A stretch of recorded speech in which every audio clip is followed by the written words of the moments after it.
अर्जुन सौभाग्यशाली है कि कृष्ण सामने खड़े हैं, नहीं तो अर्जुन ने तो निर्णय कर लिया था, धनुष नीचे रख दिया था, मैं नहीं लड़ रहा। और कृष्ण से अनुमति नहीं मांग रहे थे न लड़ने की, कृष्ण को अपना निर्णय घोषित कर रहे थे, सुना रहे थे, मैं नहीं लड़ रहा, मैंने रख दिया। अर्जुन ने बस एक काम करा है, जब कृष्ण बोल रहे थे तो रथ से कूद के भाग नहीं गए। अर्जुन को कुल श्रेय बस इस बात का है, नहीं तो अर्जुन ने तो बाजी का निर्णय कर ही दिया था अपनी तरफ से। हम सब अपनी बाजी का निर्णय कर चुके हैं अपनी तरफ से, और हम स्वयं अपनी बाजी नहीं पलट पाएंगे, समझिए इस बात को। हम सबको कृष्ण चाहिए जीवन में, और ठीक अपने सामने चाहिए, ठीक उतने सामने चाहिए जितना सामने सारथी होता है रथी के।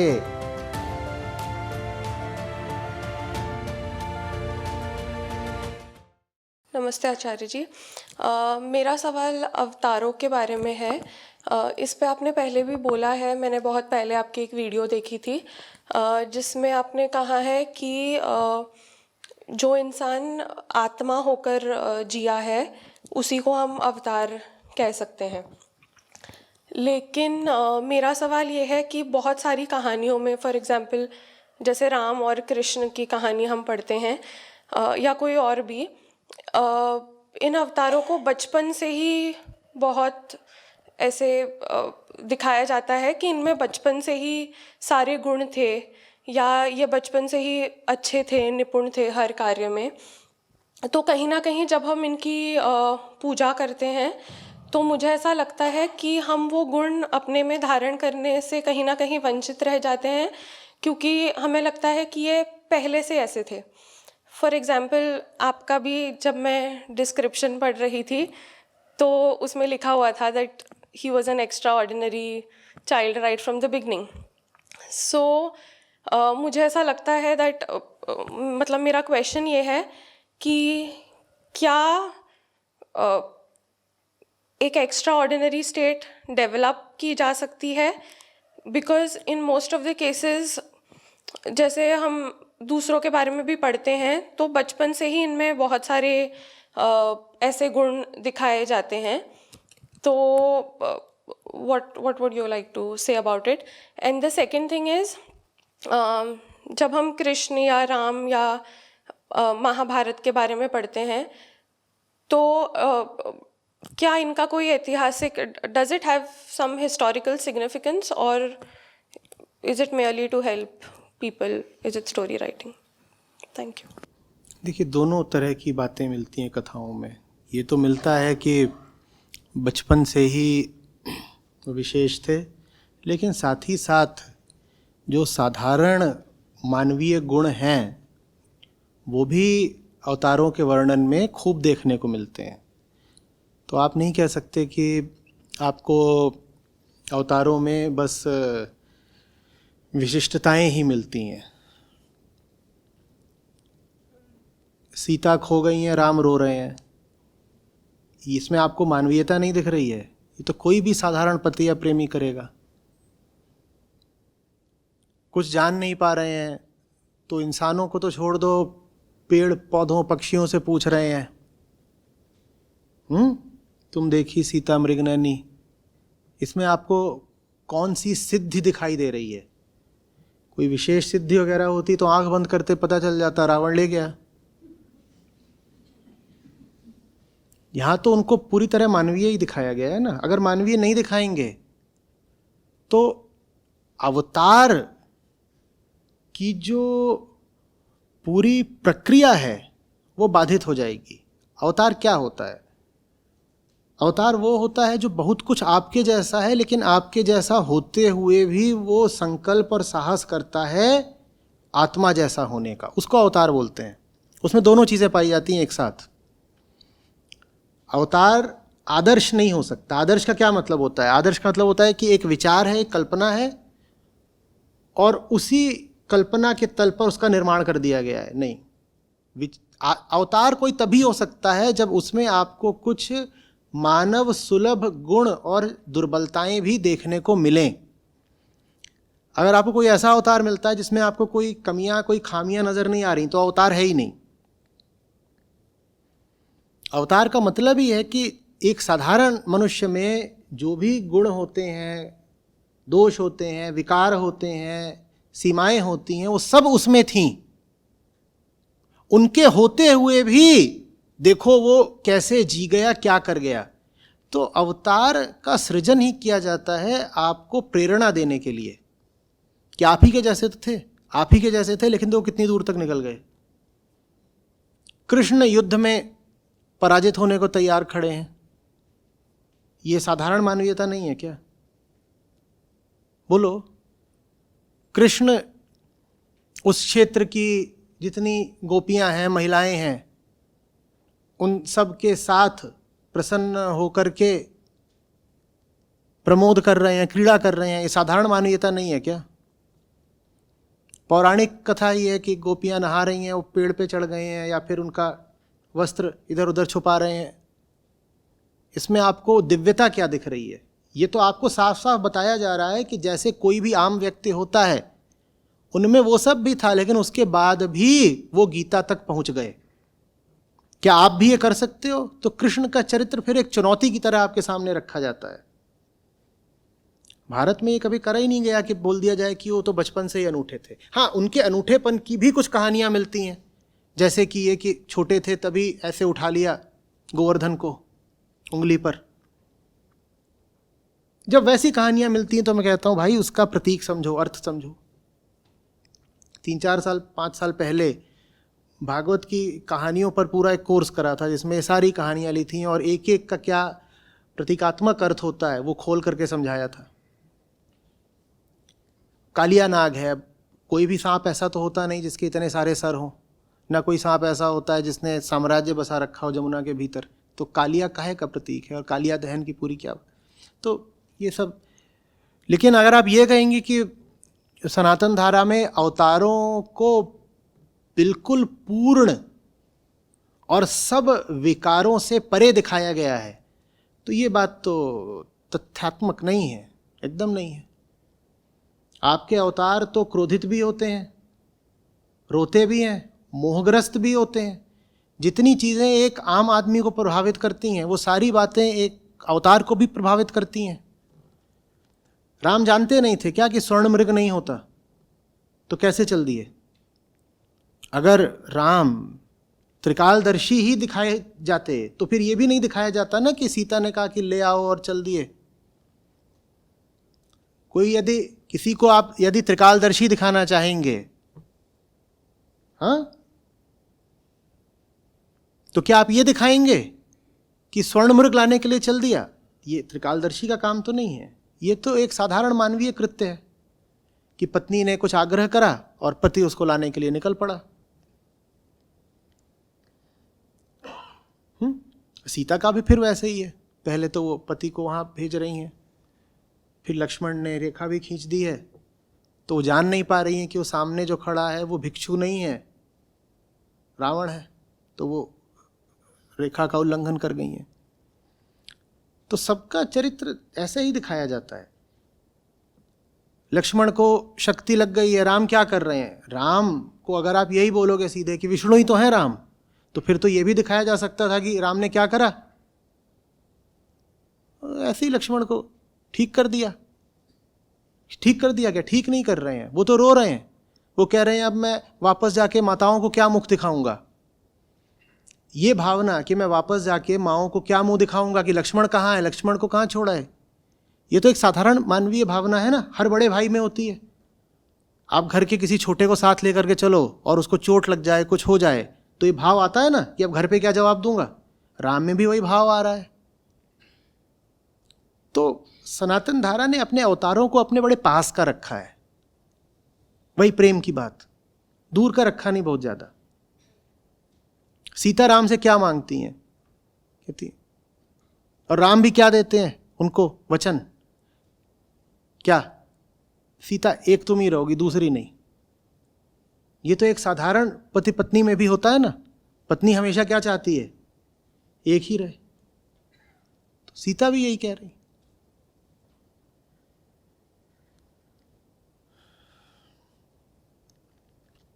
और आप कितने ही उदाहरण खोज लोगे, आप खोजने निकलो ना, आपको दिख जाएगा कि यहां वो आदर्श कथा वाला मामला है ही नहीं कि एक सुपर हीरो पैदा हुआ और वो जिंदगी भर बस सुपर हीरो वाले ही काम करता रहा, ऐसा कुछ भी नहीं है। बल्कि इसीलिए इतने विवाद होते हैं अवतारों के चरित्र पर, इतने विवाद इसीलिए होते हैं। अगर उनको आदर्श ही दिखाया गया होता तो फिर कोई विवाद हो ही नहीं सकता था। पर चूंकि उनमें जानबूझकर इतनी त्रुटियां दिखाई गई हैं, इसीलिए उंगली उठाने वालों को मौका मिल जाता है। उंगली उठाने वाले कहते हैं देखो राम के चरित्र में ये त्रुटि है। भाई वो त्रुटि अकस्मात नहीं है, उस त्रुटि का होना आवश्यक है, तभी तो राम आपके निकट आ पाएंगे ना। तभी तो आप कह पाओगे कि अच्छा मेरे ही जैसे हैं फिर भी महान है, तो मैं भी महान बन सकता हूं। तो आप कहते हो अरे धोबी की बात पर सीता को घर से निकाल दिया। बेशक हम इस बात पर चर्चा कर सकते हैं, बहस कर सकते हैं कि ऐसा करना ठीक नहीं था, सीता गर्भवती थी। धोबी ने कहा अरे धोबी को बुला के बातचीत कर लेते,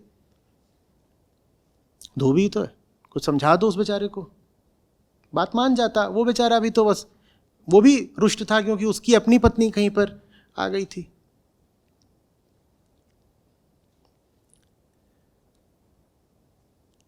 कृष्ण की मृत्यु कैसे दिखाई है? एक साधारण कोई आखेटक है, वो मारता है, तीर उनके पांव में लगता है, मर जाता है। मृत्यु भी अति साधारण दिखाई है, जैसे एक आम आदमी की मौत होती है वैसे ही दिखा दिया, इनकी भी हो गई। अब इस बात से आपको ऊर्जा मिलनी चाहिए।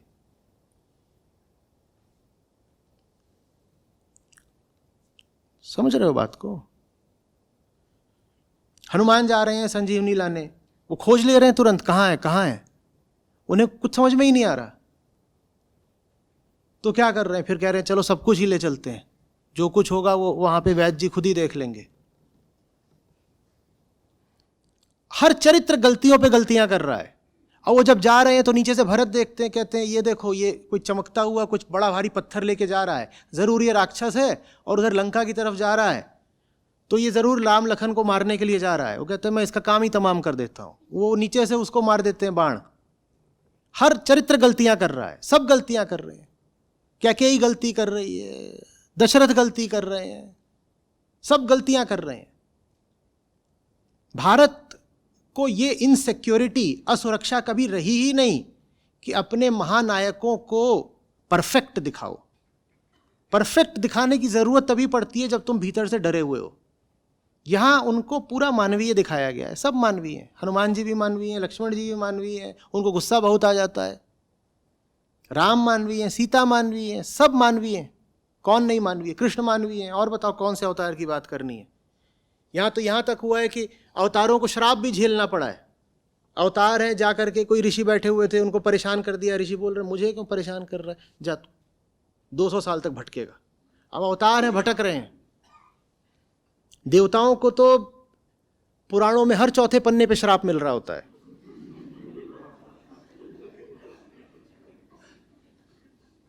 अब है देवता, लेकिन कहीं कोशिश नहीं की है उनको दूध का धुला दिखाने की।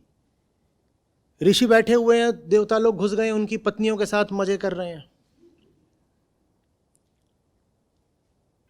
ये दिखाने के लिए बहुत मजबूत छाती चाहिए, बहुत सिक्योरिटी चाहिए भीतर। नहीं तो आप कहोगे ये बात तो आसानी से छुपाई जा सकती थी ना, छुपा देते। अगर ऐसा कुछ है भी तो छुपा देते। क्यों नहीं छुपाया? क्योंकि छुपाने की कोई जरूरत नहीं है। क्या छुपाएं? छुपाना क्या है? मानव ऐसा ही है, छुपाएं क्या? छुपा करके तो बेईमानी हो जाएगी, इसलिए नहीं छुपाया।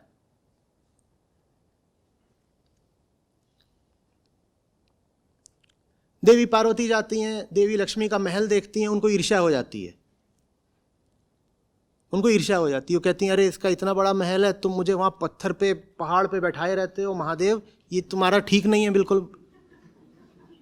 वो देखो वो मिसेस विष्णु,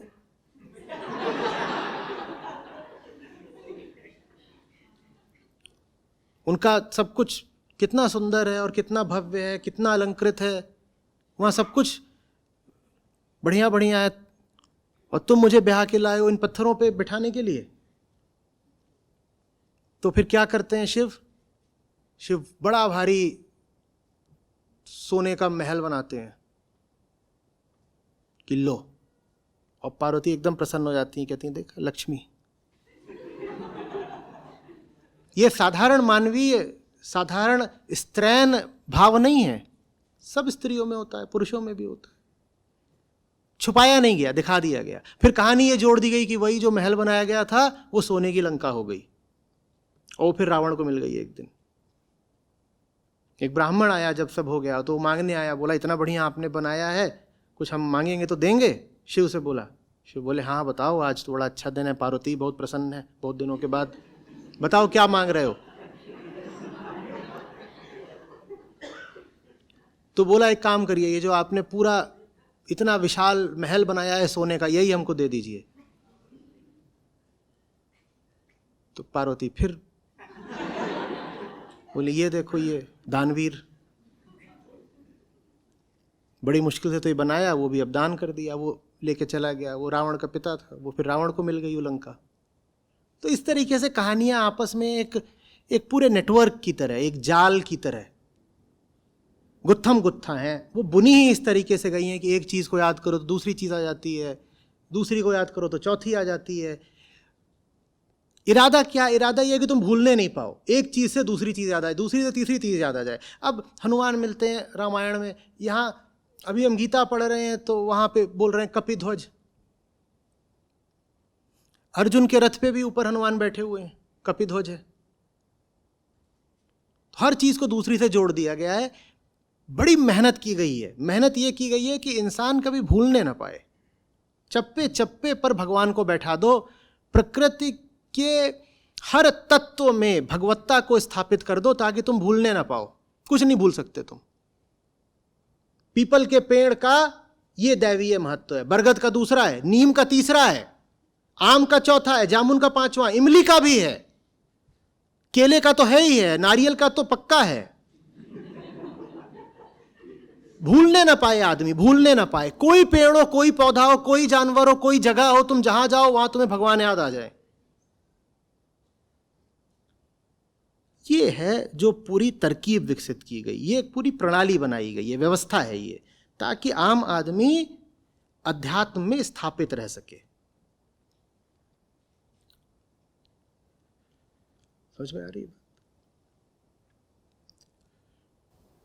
दूसरी बात क्या पूछी थी? हाँ, कि रामायण महाभारत वगैरह का ऐतिहासिक कुछ है कि नहीं।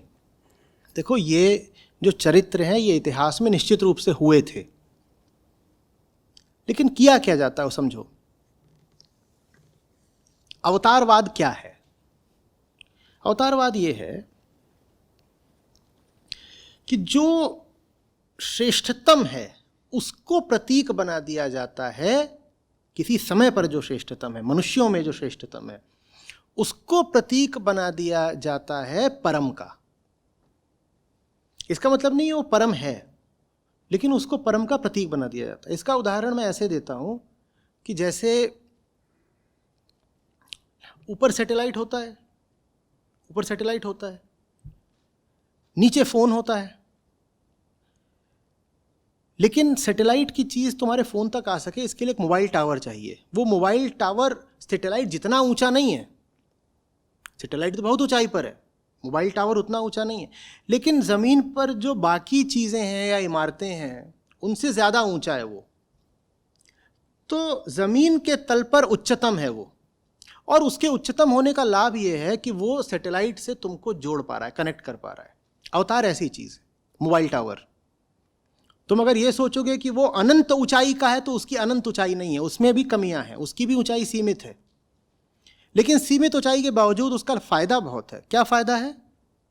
कि वो तुमको ऊपर से जोड़ दे रहा है, बिल्कुल बिल्कुल ऊपर से जोड़ दे रहा है।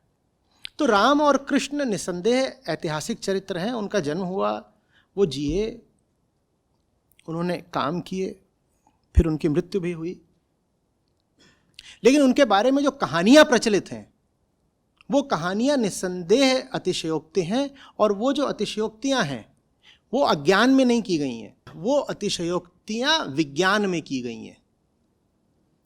वो अतिशयोक्तियां बहुत सोची समझी युक्तियां हैं। वो ऐसे नहीं है कि तुम्हें कोई अच्छा लगता है तो तुमने उसका पूरा गुब्बारा फुला दिया अहंकारवश या मोहवश। उनका जो चरित्र सृजित किया गया है वो बहुत सोच समझ के किया गया है। ताकि आने वाली पीढ़ियां कुछ सीख ले सकें। तो राम है, राम एक व्यक्ति हैं और राम ने अपने समय पर कुछ बहुत अच्छा करा, कोई बड़ा सुंदर जीवन जिया। अब इतिहास लिखना उद्देश्य नहीं था। भारत में इतिहास कभी लिखा ही नहीं गया। भारत ने समय को बहुत मान्यता कभी नहीं दी गई। आपको कभी नहीं पता चल पाएगा ठीक ठीक कि कहाँ पे सीमा थी, किस जगह पर जन्म था, कहाँ मृत्यु थी, कौन सी ईस्वी थी, ये सब बातें आपको नहीं पता चलेंगी। भारत में महत्व इतिहास का नहीं था, भारत में महत्व मुक्ति का था। ये दो अलग अलग केंद्र हैं जीने के। जो इतिहास का केंद्र होता है वो किसको महत्व दे रहा है? वो तथ्य को महत्व देता है। ठीक है, इतिहास में तथ्य वर्णित किए जाते हैं बिना किसी त्रुटि के कि 1526 ईस्वी में पानीपत की लड़ाई हुई। ये ऐतिहासिक तथ्य है। यहां पर देखो मूल्य किसको दिया जा रहा है। यहां पे मूल्य दिया जा रहा है तलवार को, जमीन को। माने इतिहास अपने आप में मटेरियलिस्टिक होता है, वो तथ्य को देखता है। भारत कभी मटेरियलिस्टिक, बहुत भौतिक रहा नहीं। भारत का उद्देश्य सदा था मुक्ति। इसीलिए भारत ने इतिहास नहीं लिखा, भारत ने पुराण लिखे, या भारत ने महाकाव्य लिखे, रामायण महाभारत जैसे। इनका उद्देश्य आपको इतिहास से परिचित कराना नहीं है, इनका उद्देश्य आपको सीख देना है, मुक्ति देना है। लेकिन इससे यह भी नहीं मैं कह रहा कि इन महाकाव्यों में जो आपको चरित्र मिलते हैं वो काल्पनिक ही हैं। नहीं, काल्पनिक नहीं है, हुए थे। फिर उनका बड़ा सुंदर, विशेष और वैज्ञानिक प्रयोग किया गया एक ऐसी कथा को रचने के लिए जो पीढ़ियों तक सबके काम आएगी। ये बात समझो। सैटेलाइट टावर याद, मोबाइल टावर याद रखो। वो परम नहीं है पर परम से तुमको जोड़ता है। अवतार भी वैसा ही है। तो फिर उसको लेकर के कहानियां निर्मित की जाती हैं।